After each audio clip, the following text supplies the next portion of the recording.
चिरां जिल्ला भारत भूटान सिमना निज्लागुरियाव एमएलए जयन्त बसुमतारिया लामा लुनायनि अन्थाइ खाम्फा बेखेवदों।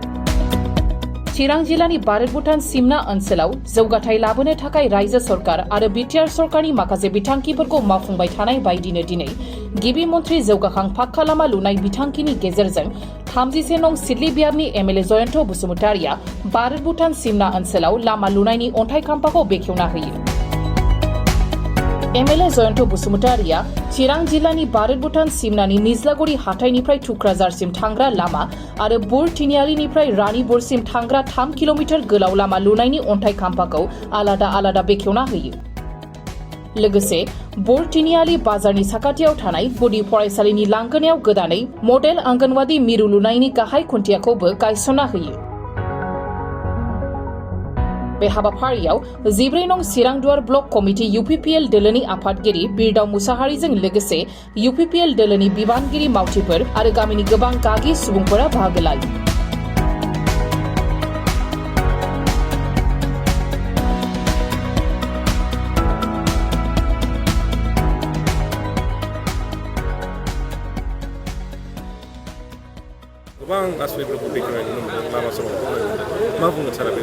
गिबियावनो नोंथांमोननि खौरां बिजोंनि गेजेरजों रायजो राजाफोरनिसिम आंनि खुलुमनाय आरो सिबिनायखौ हरग्रोदों जे जोङो बुंदों जे जौगानाया जोंनि थांखि ओनसोलखौ जौगाहोनाय ओनसोलखौ राङारि बिथिं जोंनि जगाजग बेबस्था सोलोंथाइ फारफ्रोम दिगावनो जौगाहोनायनि जि मोनसे थांखि जोंनि जि मोनसे सतबांसामोन बे सतबांसाखौ जोङो दिनैहाय आसाम सरकारानो जा जोंनि बिटिआर सरकारानो जा बे मित्र ज'टनि सरकारा दिनैहाय सतबांसाखौ जोङो फुरा खालामनो जोङो जोबोद मोनसे थांखि लादों आरो बेबायदियैनो दिनैहाय सान्थिफुरनिफ्राय सुबाइजारसिम जि मोनसे थुक्राझारसिम जि मोनसे मुख्यमन्त्रि उन्नत फक्किपद आसनिनि गेजेरजों दिनै जोङो नैबे लामाखौ दिनै बे निज्लागुरियाव जोङो बेखेवदों। जोङो साफ्रोमबो एमएलएफ्रा बा जों साफ्रोमबो एमएलएनो आसामनि मुख्यमन्त्रि बिथाङा 50 किल'मिटार बेबायदि लामा हमनो होदों। दा बेयाव गोजाम लामाखा जायखौ जोङो एसे डेभेलप खालामनांगौ आरो गोदानथार लामा जेराव फाखा जायाखै बा सिसि ब्लक जायाखै बेखौ जोङो गोदानै हमनांगौ।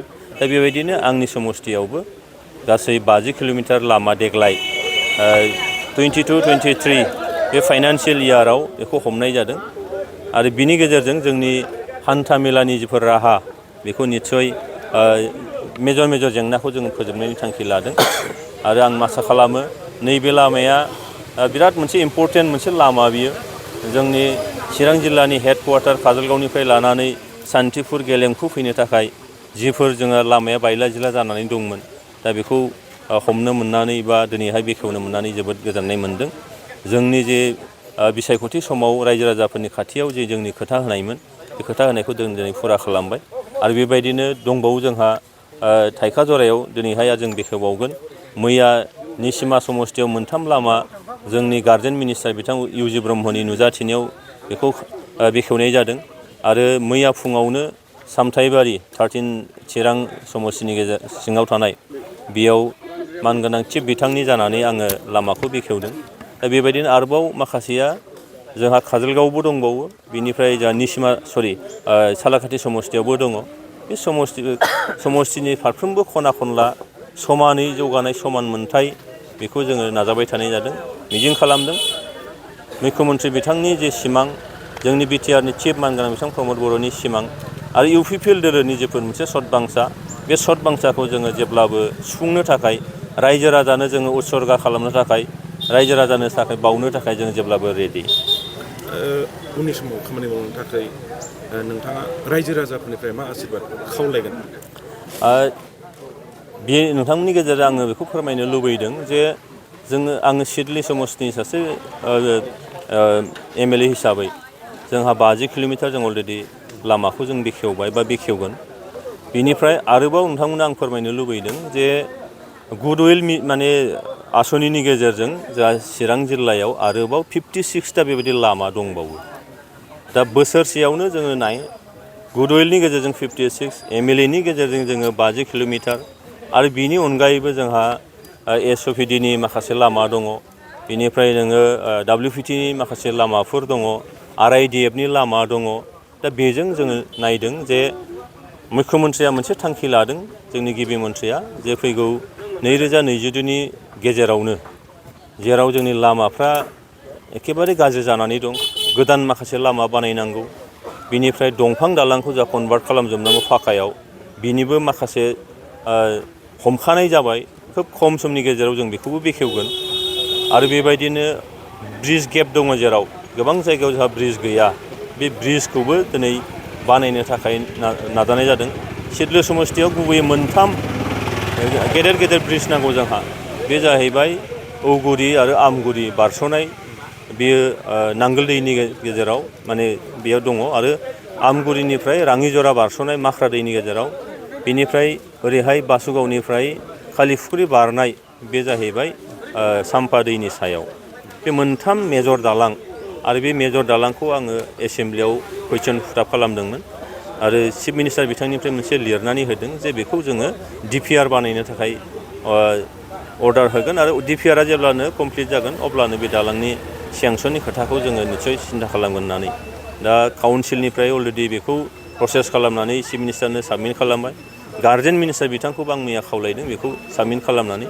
दा DPRनि थाखाय प्रसेस जाबाय थादों बियो। आं मिजिं खालामदों देग्लाय 23 नङाबा 24नि मायथाइनि गेजेराव बे निस्सय जाफुंसारगोन, आरो बेजों जोंनि गासैबो जिथु कानेक्टिभिटि, बे कानेक्टिभिटिया मोजां मोनसे थासारियाव फैगोन होनना आं मिजिं खालामो। गोलाव उत्तरनि खोथानि माखासे गामि 3सोनि रायजो राजाफोरा हानि लाइ लथर बा हानि लेखाफोर मोनैनि थाखाय बिराद खस्थ' भुगिनानै दंमोन। खिन्थु नै दा दसे समनि उनावनो जोंनि बिटिआर सरकारनिफ्राय, नोंथांमोननि बिटिआर सरकारनिफ्राय दा होनो थांगासिनो बिथांमोना। सारा बिनि गेजेरजों मा मिजिंथिगोन? जोंहा बिसायख'थिनि जोंनि जे मेनिफेस्ट', बे मेनिफेस्ट'आव माखासे गोनांथार हाबाफारिफोरनि सोमोन्दै, जोंनि थांखिनि सोमोन्दै जोङो रायजो राजानि खाथियाव फोरमायदोंमोन। बे जाहैबाय हान्था मेलायाबो मोनसे, बेनिफ्राय हा गैजायिफोरनो हा होनाय, बा फरेस्ट जायफोर डुवेलार्सफोर बिथांमोननो 2006 मायथाइनि आयेन बादियै, एक्ट बादियै हा राननानै होनाय, पाट्टा होनाय, आरो बिदिनो सोलोंथायाव जौगाहोनाय। दा बेफोर खामानिनि गेजेराव लामानि दालांनियाथ' जाबायानो थादों। सोलोंथाइनि थाखाय जोंहा UPSCनि आनजादनि थाखाय UPSC APSCनि थाखाय दिल्लीयाव 50 जन सुपार 50 फरायसाफोरखौ जों कचिंनि थाखाय हरगासिनो दं। इन्जिनियारिंनि थाखाय सुपार 50, मेडिकेलनि थाखाय सुपार 50, गरसेबो फैसा होनाजासे फ्रि अफ कस्ट बिटिआर सरकारनि बाख्रिनिफ्रायनो बाहायनानै जोंनि सुबुं धोनखौ जों बारायनो नाजादों। आरो दा दिनै दसे समनि उनावनो जोङो नैबे रुनिखाथायाव जायफ्रा फरेस्ट डुवेलार्स एक्टनि गेजेरजों हा मोननायनि थाखाय जग्य, बै सुबुंफोरनो जोङो दिनैहाय हा पाट्टा राननो थांगासिनो दं। आरो बेनो फोरमायदों जे जोङो सरकारा माने रायजोजों थानानै रायजोनि जेंनाखौ सुफुंनो थाखाय, रायजोजों थाफानानै रायजोनि जेंना जेंगोनाखौ बुजिनो थाखाय जे मोनसे जोङो सिन्था खालामदों, बे सिन्थानिनो मोनसे मोगथां महर होननानै आं बुंनो लुबैदों। आरो रायजो राजाखौ आं खावलायदों जे जोंनि सरकारा थांनाय 15 बोसोराव सोरबाया मा मावनो हादों हायाखै बेजों खोथा गैया। थांनाय 15 बोसोराव प्रतिश्रुति बादियै सोरबा सरकारा मावनो हादोंना हायाखै खोथा गैया। नाथाय जोंनि सरकारा जोंनि जे समायखिरा, जोंनि जे सत बांसा, बे सत बांसाखौ जों रायजो राजाजों थाफानानै रायजो राजाफोरनि जौगानाय, रायजो राजाफोरनि सुबिदानि थाखाय जों खामानि मावनो थांगासिनो दं। आरो बेनिखायनो हा पाट्टाखौबो जों निस्सय होगोन। मालाय सोरबाया होनो हादोंना हायाखै खोथा गैया। जोंनि सरकारनि सायाव रायजो राजाफ्रा फोथायनो हायो, आरो रायजो राजाफ्रा बिसास लायोब्ला फैबाय थानाय समाव आरोबाव रायजो राजानि जौगानायनि थाखाय जों खामानि मावलांबाय थानो हागोन, बेखौ आं फोथायनाय दं।